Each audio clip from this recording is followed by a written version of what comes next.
Welcome to Care to Share. Thank you for watching this evening. We are having technical difficulties, of course. We will be airing this later on tonight. I'm your host, Douglas Level. Just to let you know what has happened, when you get new technology, you got to kind of work with it. It didn't seem to work out well. But tonight I want to thank a very important guest tonight. His name is Gerald Rose. He's the founder and CEO of New Order Human Rights Organization. And there was something that happened, and Gerald is really involved in this situation because we aired it on Facebook. I don't know if any of you got a chance to look at the video, but we did air it on Facebook earlier today. And Gerald was an integral part of the interview. I noticed something on Facebook that at the very end, they said something, you weren't supposed to be there. When you say you weren't supposed to be Yeah, there, I understand. what did he say? What did the security say? Well, first of all, if I believe what I believe, I'm going to be there. I know that's right. Basically, this was a VA veteran who was mistreated, who was attacked by so-called security grading officials. They wasn't even policemen. He was complaining of chest pains. He went to the hospital through the ambulance on a stretcher, and he could not move. So when he got to the hospital at grading, they told him he needed to get off a stretcher. He said, "Sir, I cannot move." He said, "Well, you need to get off the stretcher." Apparently, they forced him off the stretcher, you know, and I guess some words took place, and he was transferred to the VA hospital. He has pneumonia, he has bruises and stuff, and something has to be done. Attorneys has been involved, you know, so his rights has been violated, you know, so it's just the fact that we don't know what happened, but we do know something did happen because of me visiting this young man, the bruises that I've seen, and a lot of people are reaching out for him. It could be retaliation because he does what I do in the community. Before we get too involved, give me some of your background about it's called NONHRO, New Order Human Rights Organization. Give me a little background about it. I see you have a mission statement. One of the things I liked is when I read it, is that you're not originally from Georgia, are you? Right, from Ohio. From Ohio. Where Toledo. Toledo, Ohio. His vision statement says the New Order vision is to assist the people nationwide. So this is not about just one individual where the New Human Rights Organization, what is it called? New Order Human Rights Organization, where they actually just take up for one individual. They take up for everybody. And it says the New Order vision is to assist the people nationwide in successful resolutions of violations of their human rights through positive, non-violent measures with the expectancy of victory. And then one of the other things says these violations range from harassment, racial profiling, and favoritism in their work environment, school system, towards children and teachers, to name a few. Now they say their goal is simple: preservation of all people's rights, empower people, improve relations with police and community, government transparency in police misconduct, provide support for victims, solution seeking, a forward-thinking body, protest when needed, celebrate good service providers, award good citizens for their work. You know, what gets me is the fact that a lot of people just don't seem to get involved. But I want to applaud you on this because when I first met you, you were talking to a group of young children over at Jesse Davis Park, I believe, and you were encouraging them about living right. Are you an ex-police officer or something? Oh, no. My dad is a civil rights activist. It was not easy growing up. My church and house was put on fire. I had a chance to meet Rosa Parks, sat in the back seat with her when I was a young child. Minister Farrakhan came to my church. As of right now, Al Sharp and Jesse Jackson has a relationship with my dad. Yeah, I'm gonna make sure they hear you. I want to make sure they hear you. That's all. Yeah. So this in the hygienes. Okay. You know, I'm not fake. It's all about doing the work for the people. Right. You know, my dad always tell me, if you're getting criticized, that means you're doing the work. If ain't nobody saying that, you ain't doing nothing. Basically, we're doing something. It ain't just me. My whole organization have a wonderful team. We're a 501c3. We're a nonprofit. We have a great youth department, an outreach department, of course, the Youth Foundation, because that's our future. Right. You know, so it's just a privilege that this organization is led by God.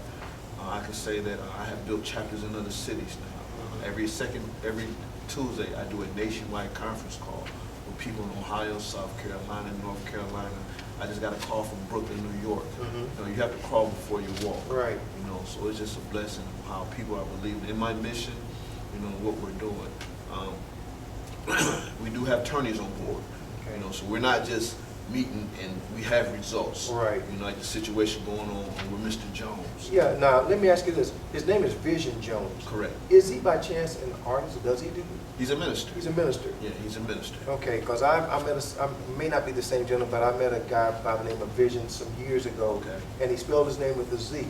And I can't remember him, but I'm just praying that it's not the same individual, because when I read the article and when I looked at the video, it was very disturbing to me, because I'm also a minister. Okay. You know, and for anyone's rights to be violated. And I'm amazed that it happened at Grady. And I guess because I used to work at Grady, and I met some fine people down there. And you know, a lot of people, I'm sure probably, you guys probably want to be asking questions. And like I say, later on you will be able to give us a call. As a matter of fact, you can call us right now. I'll take that back. You won't be able to call us because we're not airing live. But we will be able to answer some questions later on from the show. If you decide to give me a call or call Gerald, do you give out your number for people to call and ask questions? Yes, you can call our office at 1-800-346-5138. Okay, 1-800 346-5138. 346-5138. And that office is located where? Here in Atlanta. Here in Atlanta? Yes, and Tracy Scott, who's my personal executive secretary, will be taking your phone call. Okay. A little bit more about when I listened to the video, I noticed for a fact that I guess he was at the VA hospital, and all this happened at Grady. All this happened at Grady Hospital. What happened? Because a lot of people want to say, well, me being a policeman, a lot of people are going to ask the question, did he do anything that you know of to provoke the situation? That I don't know is always two sides to the story. Right. I do understand that we're doing our own investigation, just the fact that I believe something is wrong. You know, we just don't jump on anything. Right. You know, there's a young lady in my organization that works at Grady, and she told me if all this is true, even though I work there, I'm willing to march in front of Grady. You know, it's just the fact there are some witnesses that might have seen this, so our attorney is getting involved in this. So this is not being made up. Yeah, I started to go down there today, and I was going to do some interviews today to find out if anybody, they probably would kick me out. They confiscated his phone too as well, like evidence. So we're trying to get the phone. We're trying to subpoena the video. You know, so we have some work to do. Just the fact that things like this is going on. I'm not surprised what's going on. There's a lot of stuff going on in this world. But you know what? You have to be proactive instead of being reactive. Right. You can't just sit back. You know, and I always tell people that, you know, when the Trayvon Martin case took place, everybody was at an uproar. The Trayvon Martin case going on every day. Yeah, every day. The thing about my organization, every case is big. It's nothing small. Yeah. You know, so we will get to the bottom of this. Vizion Jones is a man of God. Right. You know, and again, he walks in the trenches like me when we have rallies and protests and stuff. So it could have been a retaliation move. Right. You know. Exactly. You know, so when you're doing this type of work, it's not easy. Yeah. You know, especially when you're doing the real work. Let me ask you this. How do people get involved in helping you or assisting you in what you do? Again, you can call New Order at 1-800-346-5138. But let me remind you, I only have a few people, you know, because this is serious. If you're not dedicated, determined, or should I say, down with the cause, we don't want you. You know, I take this very serious because I know the repercussions. Right. You know, because when I was involved in a situation in Marietta where Mulligan's, I don't know if you heard of this restaurant, was displaying racist signs for many, many years. And I decided to get involved with this, got involved, took action, got results. My life was threatened, getting hated mail and stuff. So I always tell people that this is serious work. You know, this is not a joke if you're doing it for the right cause. Right. You know, you got to believe what you're doing, our mission. So again, it's all about our future. Every second Saturday, we feed over 1,500 homeless people. We just don't do it on Thanksgiving or Christmas. Right. The holidays is over with. This Saturday, rain or shine, we're going to be out feeding people. Yeah, people are still, it's still cold. Right. People are still hungry every day, not just on Christmas and New Year's. And we just kicked off our youth tour. You know, person will have a screen, a background check. We just don't want anybody involved with your kids. you know, a great outreach department. You know, we go to the Bluff. You heard of the Bluff? No, it's I the haven't. roughest part of Atlanta. We go down there and hit the streets. You know, so that's what Hosea Williams used to do. Right. You know, so again, I'm just privileged, you know, that God has continued to keep me strong and get up every day and go about our people. I'm going to be, matter of fact, I'm going to be hitting 3 cities in 3 states. At the end of the month, I'm being a guest speaker in one in Jacksonville, Florida, speaking at a high school, talking about gangs and stuff. Right. You know, matter of fact, I just called a truce about a couple weeks ago in Marietta, where 2 Hispanics and 3 African Americans did a home invasion at a house. Okay, what I did, I called a racial profiling truce. You know, so you know we can't save everyone, right? But you know what, you have to do something. If you can save one child, we reached our goal. Yeah. I don't listen to that stuff where you're wasting your time, because if I formerly just had that mentality, I wouldn't be speaking to you right now. Right. If a lot of more people had the mentality, I guess my audience would be full. But you know how that is. Yeah, you I know how and, that is. and just the fact that this work, you have to be like on my way here. You know, I was getting frustrated, but I know I had to be here because the traffic in Atlanta is just outrageous. Right. But my mission is to get here to let people know that there is another voice out there, and I want to thank you as well. You doing your part in the community as well. Well, I have to, because, like I say, being a minister, people have to realize a lot of ministers like to sit back and get the glory, Right. but they don't want to tell the story. That's right. You know, so I have to kind of take a look at what's going on with a lot of people's lives. You know, people, you know, ask us why we get involved in politics or why I get involved. You know, I'm not afraid of really much of anything, you know. Right. So that's just how I am. I thought about it for a minute. I said, now, I'm going to have Gerald Rose, this big activist on my show, and you know, he's going to come in and tell us about some things that's going on. And I said, if I do get some threats, trust me, I got some for you too. And I'm going to pray for you, first of all. Right. And I'm glad you said that, because I know you heard about the Kendrick Johnson case. Yes, I did. My dad he's a minister. He's not afraid to come behind the walls when he put up a $10,000 reward on anybody that heard anything. But I can tell you, my visit to Valdosta, Georgia, the city's divided. People might think that it was an accident. Some people think it's a murder. We don't know what happened. You know, but, And you're investigating that now? I'm personally, my dad. I mean, is your down dad there. is. Yeah, he's down there working with the Attorney General. Okay, out of who's your Macon, dad? Georgia, Reverend Floyd Rose. If you Google him, he opened up the first ever African American art museum down in South Georgia, called a street called General Lee. So that shows mentality. Yeah, General Lee Street. So you remember the movie King that came out a long time ago? Yeah. My dad went out for that. Okay. Yeah, so he does King speeches every year. You know, so at the age of 72, he's still strong. Well, you see, I know a little bit about it. A lot of folks don't know I know because I'm 62. Okay. So I'm older probably, except for John. I can't call his name, but you know, I'm probably older than John too. I must admit. Right. But what it is, to have you come out, you know, I looked at one part of your brochure, and I looked at a lot on your Facebook page. Okay. One of the things that I saw says you exist to monitor unjust activity, to investigate misconduct, complaints, work to change policies, lobby. See, and this is a lot. See, because a lot of people would just say they just exist to monitor unjust activity. But you investigate misconduct, you work to change policies and lobby for legislative changes, encourage independent citizen review boards nationally, and advocate for citizens. Are you involved with any of the state representatives that are attorneys, or do you associate with them at all? Yeah, when I need them. When you know, like for example, you probably seen last summer when we were in DeKalb County, went to a residence on a $15 civil warrant. The video went viral. Do you remember seeing that? We went to a residence at 1:30 in the morning, went to a house and kind of disrespected the family under the leadership of Sheriff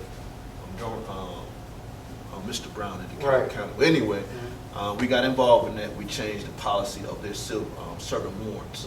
They can't serve a warrant after 1:30 in the morning. So that means what we made, they changed their policy. Right. You know, so we try to make, when we get involved, we don't want to just make noise and go away. We'll make sure that we made a change. Right. You know, because a lot of organizations is out here. I'm not afraid to say that they just want to get out there, but we kind of got to finish the job. Yeah. You know, so I do have a relationship with certain local politicians because we need them. Yeah. What further background do you have? Because I know you say you came from Ohio. Okay. And you said it's from where, Toledo? Toledo, yes. What got you, what really got you? You say it's embedded, but there had to be another move that got you. Well, two of my best friends were killed execution style. They used to cut my dad grass. And I was supposed to go with them, but I went back into the house and said I forgot something. And that kind of woke me up, you know. And my dad's side of the family is very involved in the community. My aunt is a recording artist in Detroit. My uncle was the director of film action at Bowling Green State University. But to go back to that, my dad went on an 18-day fast, you know, and he kind of asked God for some spiritual guidance and things like that. He said, son, I need you to go out and do a press conference. I'm like, what are you talking about? You know, and he said, I need you to kind of go out there and explain, you know, what's going on, update. So I went out there and, you know, a little nervous, you know, and actually, yes, at that particular time, something hit me, and I was just off and running. You know, then I moved to Atlanta, which is, you know, the Black Mecca, the home of Martin Luther King. Right. And I seen two teachers in Cobb County call two students the N-word. And after that, I see the news story said no more investigation. I said, hold on, first of all, I'm in the South. You know, I didn't know nobody. Say something's not right. So I got all my information, facts from Ohio and stuff, and I called a press conference down at the King Center, and one media outlet showed up, 11 Alive News, and I explained to them that, you know, I was concerned with, they looking at me like, who are you? But ever since then, I've been kind of off and running. It's been rocky times, people have came and gone, but within the last 3 years, God has blessed me with a dedicated staff. My personal secretary, she don't live in Atlanta, she lives in Toledo, Ohio. My research director lives in Toledo, Ohio. One of my board members live in Columbus, you know, and I do have my chief of staff, my vice president, my lieutenant are here locally, you know, so they have my back, you know, and thank God that they have your back. Right. You know, you got snitches. Oh you know yeah, what I mean? you got snitches. Because when I first got down here, you know, I had a meeting, and it was a officer, was wired up, came to one of my meetings, you know, when I used to meet in Smyrna, so I know how this can get. That means you're doing something. Right. That's been years ago. Now I could imagine what's going on now. You know, when I did marches in Cobb County, you know, I had a van following us with binoculars, you know what I'm saying? So I already know what's going on, but as long as I, you know, keep God first. Yeah, you got to keep God first. Yeah, so at least when it's my time to leave this earth, Yeah. they can say I try to help somebody. Yeah, who's doing all your video? Does anyone follow you when you go out, or do you end up just having people video? Yes, a guy named, it's called True Sessions. Matter of fact, he was supposed to be here this evening, couldn't make it, but I do have someone that goes with me, you know, things like that. You know, so To make sure that everything's being recorded and the taken real care of? news, correct. The real news, Correct, okay. like what you put now. Okay, because that's what I was going to suggest. If you, what's his name? His name is Frank. Well, Frank. Okay. Well, Frank, if you can't make it, Gerald, give me a call. I keep you busy. Keep me, you know, give me a call and let me know, because I know for a fact when I was in the military as an Army recruiter, you know, back then you had just the little small cameras and stuff. Right. But they ended up, they had a kid at a high school right there in New York City in Manhattan. Okay. And they drug him out to school before I got my camera out. But when they didn't see me as an Army recruiter. I was in my military car, Right. and they were about to hit him in the head with a nightstick, and they saw me videotaping. Okay. And from that point on, I'm like, oh, so that's all it takes to keep me from hitting him in the head, huh? Yeah, you gotta have video and social media. Thank God for social media, because you can't get away with things these days. Yeah, I know. You got to be careful. Well, I'm glad you're out there doing the things that you do. Thank you. If anyone wants to get involved, like you say, they can call the 800-346-5138 number. Or they can visit our website. Visit your website, and that is www.nonhro.org. Well, I should know, probably did not, because I went up there, there's on front. I visited the website today, and I'm really appreciative of what you're doing. I just pray and wish that other people would actually get more involved. You know, we out here in Douglasville, we're involved in a lot of politics, and people ask me as a minister why you get involved in things. My question to them is, why not? There you go. You know, I mean, we could all sit around and do nothing, and we get nothing from doing nothing. Because I found out, I tell this sometimes to the people that I minister to, they say, would you just ask the question to see if we can get something? And I say, would you ask the question? They said, no. I said, well, it's 100% no. I say, if you want something, you always have to give yourself at least a 50-50. If you don't ask the question, it's always 100% no. But if you do ask for something, then at least you got a 50-50 chance of getting what you want. I say, so my thing is what you're doing, getting out here, making this known, making this this situation about Vision known, making other things known, because I know there's a lot more things that you've done besides Vision. And what I'd like to do is get you back on the show at some time to talk about the things that you have done in the past, so people can get to know Gerald Rose and get to know the New Order Human Rights Organization. I know everyone, when Michael Vick got in trouble, I know everybody had their kind of input on that, but I took it as a different perspective. We all make mistakes in life. Right. But if you don't learn your mistake, I will not get involved. So when Michael Vick did get in trouble, I did support him. I did not support dog fighting, but I did support him as him coming from our community, you know. And I do understand when African American athletes get in trouble, they already automatically convicted. Yeah. And the media is going on with James Winston now. You know, I got my opinion on that. You know, but if you do something wrong, you need to be punished. Right. You know, but the innocent until you prove guilty. So I had several rallies for Michael Vick, you know, and I sent him letters. I met with went out to Flowery Branch. I met with the Humane Society, and I said, when Michael Vick do get out of pay his debt to society, are you willing to accept him back? You know, and I said, Vic, keep your head up. Now look, he done came back. Everybody done gave up on him. Yeah. You know, and people owe me a apology. Said, man, you're right. Came back, got a second chance. You know, now his brother need to be worked on. Yeah. You know, I just seen something that he did in Forsyth County. Right, I saw that too. You know, so it's a lot of work to do. Just the fact that when you pray and give it to God, things can change. And when Vic did, his life did change. You know, so we do a lot. I mean, it would take me all night to let you know our track record, but it's just the fact that when you talk about our youth, you know, that's very important. We're looking for mentors, you know, and also, and to sum it up, we have a black and white gala on February 22nd in Stone Mountain, Georgia. My dad's going to be the guest speaker. We're going to have our master of ceremonies will be Fred Blankenship from Channel 2 News. Okay. We're going to have Victor Hill, the sheriff from Clayton County. Yeah. I know everybody kind of say, you know, about Victor, but it's going to be some very, very prestige people there. You're invited. It is a fundraiser. Okay. It's $50 per ticket, but you get free food. The Delphonics is going to be there. I meant to ask you, I saw that. Yeah, I saw that. So we doing it. You're doing it, yeah. See, my thing is, I'm old school, you know. Okay, so you need to come on out. One of my friends, of course, I want you to know, and Howard, when you see this video, you'll see I'm going to call his name. He used to be part of the Drills. Okay. You know, Archie Bell and the Drills. Okay. So I know the Drills. I know Lucius. Okay. And Larkins and Howard people. Okay. You know, and James. These guys, you know, they were on my show before. If you ever get a chance to go to ustream.tv, you'll see them. You can't call them the Drills anymore because Archie is still performing. Okay. So he has his group. So I have to call them formally of the Drills. Right. You know, but I'm going to talk to them. I know you say you have the Delphonics, but they may, you know, they're getting back in the swing of things too. Okay. You know. Well, you know, if anyone's interested, again, you can call my business manager, Ethel Ayers, who put this program together. Like I said, the only thing I do is run my mouth. I have people behind the scenes is the one really that does the work, because you know what makes a strong leader? What's that? It's the people around him. You know what I mean? And I can honestly say that I do have that. You know, I tell everybody, if you think you're a leader and you look behind you and no one's following, that's right. You're not a leader. That's right. You know, so but everybody's a leader in their community. You know, you can't wait on certain people. Everyone has a voice, because if everyone has that voice, shows that unity, that's power. Yeah. It's just the fact we do not work together. And the thing is, we don't work together. Correct.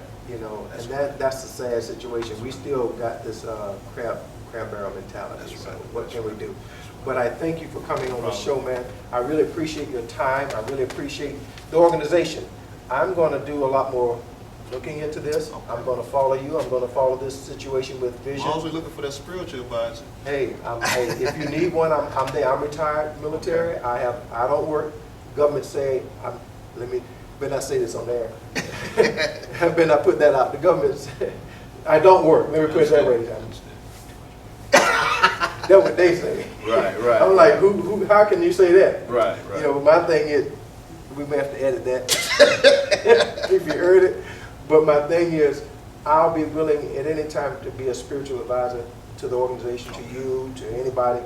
I know your dad's there. I know he's here, but he's miles away. Miles away, yeah. You know, and I wouldn't mind having someone. I mean, no one can replace my dad. Yeah. But you know what? I don't mind someone can be there locally to keep me guided, because it's not easy. Well, sometimes, you know, the thing is, people have to recognize, you know, if your parents are there, sometimes they, and your dad in his position, we all get busy. Yes. Ministers and pastors, yes. We get busy. Right. But my thing is, we need somebody that's just sometimes, hey, look, can I just bend your ear for a moment? Right. I'm always available, because I don't mind listening. Okay. I don't mind putting out what needs to be put out, because like I say, God's my protector. I don't fight battles. I learned that a long time ago. I let him fight the battle. And we just don't get involved in anything. I just want to let you know that. So we do have attorneys. Right. I'm not no attorney. Right. But our attorney, you might have seen him, Attorney Drew Finley. He was the one that, he's one of our attorneys. He's the one that represented Gucci Man and certain high-profile cases. Okay. Attorney Marley, Attorney Musa, who helped out Victor Hill. So anything happened to me, I got some people behind, but we got some people that protects the organization as well. That's very important. Have that legal. Well, the people need to understand that this is not about black. No, human rights. I have my research director. She's Hispanic. Okay. You know, we have a young man in the organization is Muslim. Okay. You know, and we do not dialogue about religious. Right. You know, it's just the fact we respect everybody's religion. Right. You know, and stuff like that. So you're not there to save anybody, except the fact that you're here to save them with this. Correct. Yeah, not to save their soul. You know, and we have a private chat on Facebook with my members. We on there just dialogue about issues at hand. You know, there's no disrespect or disagreement. Yeah. You know, we're family, and it's hard to get that, especially as black people. Yeah. You know, I have a friend here. His name is, I know Omar wouldn't mind, Muhammad. He's my Facebook friend. Facebook friend, yeah. He works with Giving Initiatives, Alternatives.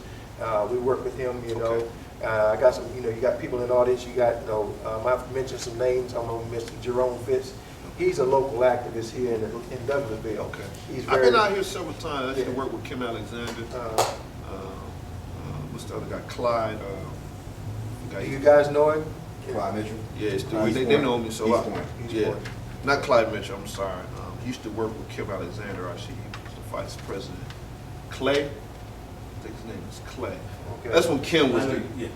Yeah. You know, it's okay, John. Yeah. It's So okay. I have been there when Gennaro Wilson got in trouble out here. Okay. So I have marched the grounds of Douglas. I have met the sheriff out here. Okay. A situation where I think it took place where a young man got beat down. They took the kids, a busload of kids, to jail. Right. And I went out there to meet with the sheriff. Not to say that it was wrong or right or whatever. I just wanted to know. I was just being nosy. Right. And the door was not short, so he knew I was. Right. So I have been out here several times, so I do know some of the officials out here in Douglasville. You know and being personally me, I like to make the issues known. Okay. I don't take sides, and I say that due to the fact that until I find the answer or get the right answer, I don't take sides. That's just because I've been a policeman. I've been an undercover policeman. I've been a policeman in my younger days. And now being a minister, a pastor, you have to weigh things. Right. You have to weigh every situation. You know, that's why I say, you know, when you counsel people about marriage, if I just took the husband's side, the wife would get mad at me and say, you're nothing but a man. You know, so you have to listen to all sides before we make decisions. And I know you do that. I know I know you've heard his side. I know you're waiting for the other information. Right. And that's what we need to do. But we're going to make sure that this gets done properly. We're going to make sure that Vizion gets, gets justice. We just want it to be blown under the rug. Yeah, we don't want them to kick anything under the rug and dismiss it like it was nothing, because we do that too often.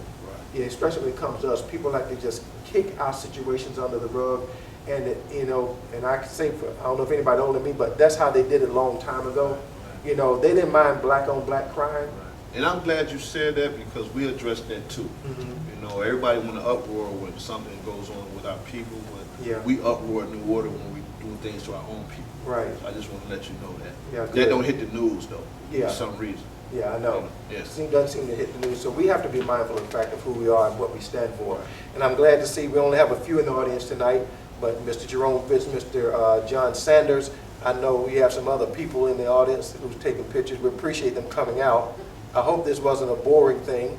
I'm sorry we couldn't live stream. I really apologize for live stream, but when you have new technology and one piece of equipment doesn't match up with the other piece of equipment, we just have all kind of problems. So I'm going to go home and work on that. But like I said, I want you back on the show. Okay. So we can discuss some things that you've done in the past, things that you have planned for the future, Okay. and the organization. What's planned for the future? I know you If I have the could say agenda. one thing, if you don't mind. Yeah, sure. I always, every interview I end out based on racism. Mhm. If it's not slavery, it's segregation. If it's not segregation, it's discrimination. If it's not discrimination, it's intimidation. If it's not intimidation, it's incarceration. If it's not incarceration, Go ahead. See, I want you to speak louder because I want, can you go through that one more time? Yeah, Because- look dead into the camera. Yeah, look dead to the camera and tell the people what it really Like is. that, huh? I like that. Yeah. if it's not slavery, it's discrimination. If it's not discrimination, it's intimidation. If it's not intimidation, it's incarceration. If it's not incarceration, it's prejudice. If it's not prejudice, it's poverty. If it's not poverty, it's unemployment. If it's not unemployment, you're catching hell at your employment. Racism will never stop. And amen to that. So if I'm going to make sure this gets out on my best tonight because you need to hear this. You need to see this, you need to hear this, and you need to, if nothing else, respond on Facebook to what you heard. And make sure that you watch the video about Vizion Jones. Correct. Vizion Jones. Another thing, Go ahead. to our youth, I'm asking all the young people to put down the pistols, pick up the pencils, because another victim dies, another mother cries. Love you. Thank you. Thank you for watching, and with that, have a good night. God bless you, and we'll see you on the next Care to Share.